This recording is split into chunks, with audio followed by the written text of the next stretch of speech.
తెలంగాణ జాగృతి అధ్యక్షురాలు ఎమ్మెల్సీ కల్వకుంట్ల కవిత వ్యవహారం రాజకీయాల్లో హాట్ టాపిక్గా మారిపోయింది. బీఆర్ఎస్ అధినేత కేసీఆర్ సంచలన నిర్ణయంతో కవితపై వేటు వేశారు. పార్టీ నుంచి సస్పెండ్ చేస్తూ నిర్ణయం తీసుకున్నారు. కొంతకాలంగా కవిత చేసినటువంటి వ్యాఖ్యలు, ప్రవర్తనతో పార్టీకి నష్టం కలుగుతుందని, అందుకే ఈ విధంగా డిసిషన్ తీసుకున్నట్లుగా ప్రకటించారు. ఈ క్రమంలోనే తండ్రి కేసీఆర్కు రివర్స్ షాక్ ఇవ్వాలని కవిత డిసైడ్ అయ్యారని తెలుస్తోంది. అందులో భాగంగా కీలక నిర్ణయం పైన తన మద్దతుదారులతో సమావేశమయ్యారు కవిత.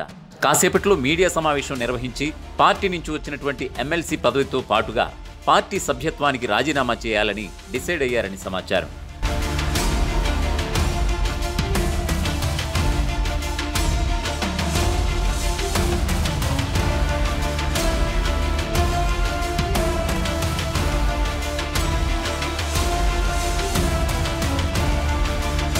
అంతేకాదు కొత్త పార్టీ దిశగా అడుగులు వేసే అవకాశం ఉందని తెలుస్తోంది. ఇందుకు సంబంధించినటువంటి అనౌన్స్మెంట్ కూడా వచ్చే ఛాన్స్ ఉందని కూడా అంతా భావిస్తున్నారు.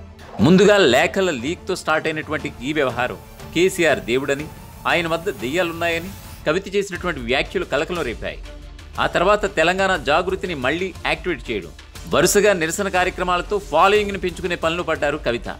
కానీ బీఆర్ఎస్ అనుబంధ సింగరేణి కార్మిక సంఘం టీబీజీకేఎస్ గౌరవ అధ్యక్షురాలుగా ఉన్నటువంటి కవితను అనూహ్యంగా పక్కకు తప్పించారు. కవిత స్థానంలో మాజీ మంత్రి కొప్పుల ఈశ్వర్కు బాధ్యతలు అప్పగించారు. ఈ క్రమంలోనే సింగరేణిలో స్వతంత్ర సంఘంగా ఉన్నటువంటి హెచ్ఎంఎస్తో జతకట్టి సంఘం గౌరవ అధ్యక్షురాలిగా ఏకగ్రీవంగా ఎన్నికయ్యారు కవిత.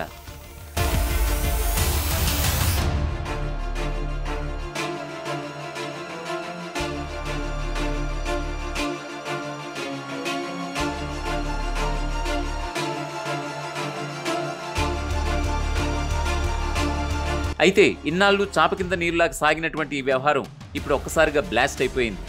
అసెంబ్లీ వేదికగా కాళేశ్వరం ప్రాజెక్టు పైన చర్చ తరువాత సిబిఐకి కేసు అప్పగించాలని సీఎం రేవంత్ నిర్ణయించారు. ఈ విషయంపై స్పందిస్తూ మాజీ మంత్రి హరీష్ రావు, రాజ్యసభ మాజీ సభ్యుడు సంతోష్ పైన కవిత సంచలన ఆరోపణలు గుప్పించారు.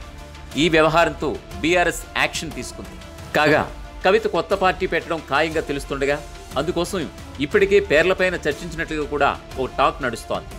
తన మానస పుత్రిక తెలంగాణ జాగృతి సంస్థ పేరునే పార్టీ పేరుగా ఖరారు చేసే అవకాశం ఉందని కూడా చాలామంది చెబుతున్నారు. అలాగే తెలంగాణ బహుజన రాష్ట్ర సమితి పేరును కూడా ఆమెతో సన్నిహితంగా ఉండే కొందరు బీసీ నేతలు తెరపైకి తీసుకొచ్చినట్లుగా సమాచారం. మరొక వైపు టీఆర్ఎస్ పేరు కూడా పరిశీలన చేస్తున్నట్లుగా తెలుస్తోంది. ఇప్పటికే తెలంగాణ జనజాగృతి పార్టీ పేరున 2 రిజిస్ట్రేషన్స్ అయ్యాయని కూడా కవిత సన్నిహితుల నుంచి వస్తున్నటువంటి సమాచారం.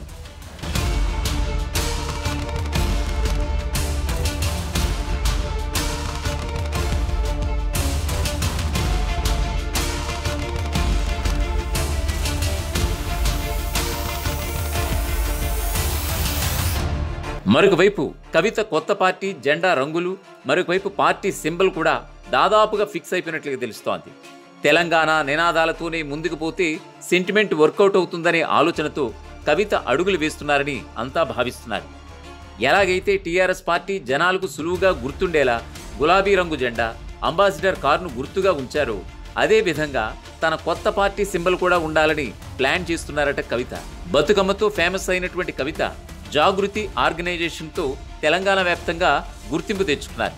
అందుకే బతుకమ్మ సింబల్తోనే రాజకీయంగా సైతం ముందుకు వెళ్లాలని సన్నాహకాలు చేస్తున్నట్లుగా సర్వత్రా అభిప్రాయాలైతే వ్యక్తమవుతున్నాయి. పార్టీ జెండాలో ఇరువైపులా ఆకుపచ్చ, మధ్యలో తెలుపు రంగు ఉండేలా చూస్తున్నారట. మరొక వైపు తెలంగాణ మ్యాప్, ఓరుగల్లు కోట, బతుకమ్మ ఇలా మూడింటినీ కలిపి పార్టీ జెండాలో కనిపించేలా డిజైన్ చేయిస్తున్నారని నిర్ణయం తీసుకున్నారట. ఇందుకోసం చాలా రోజులుగా ప్లాన్ నడుస్తున్నా కూడా ఇప్పుడు అది బయటపడబోతుందని నేతలు అంటున్నారు. ఇక మరొక వైపు కవిత పార్టీ విషయంపై బీజేపీ, కాంగ్రెస్ నేతలు విమర్శలు గుప్పిస్తున్నారు.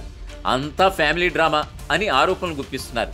మరి కవిత తెలంగాణ రాజకీయాల్లో ఎంత మేర మార్పు తీసుకొస్తుందో తెలియాలంటే మరికొన్ని రోజులు వేచి చూడక తప్పదు.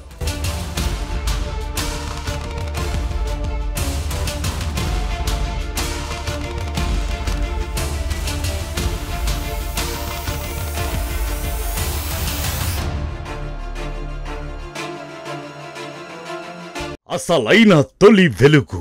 Follow WhatsApp at Toli Velugu Official.